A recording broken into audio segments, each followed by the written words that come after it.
Hello everyone, आपका स्वागत है हमारे नए daily podcast stock of the day में। स्टॉक्स जिसमें शेर खान की फंडामेंटल रिसर्च कवरेज है और निफ्टी 200 की लिस्ट में भी वो शामिल है। इन स्टॉक्स पर टेक्निकल पैरामीटर्स पर शॉर्ट टर्म के लिए जिस पर स्ट्रॉन्ग बुलिश सिग्नल जनरेट होता है उनको stock of the day recommend किया जाता है।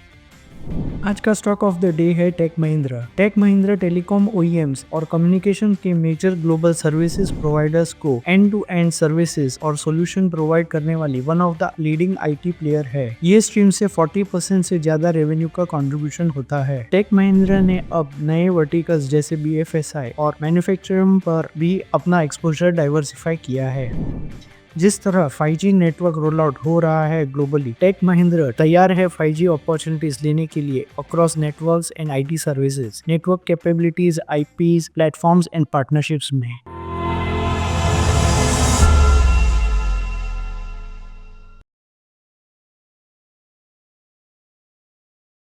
Investment in securities market are subject to market risks. Read all the related documents carefully before investing.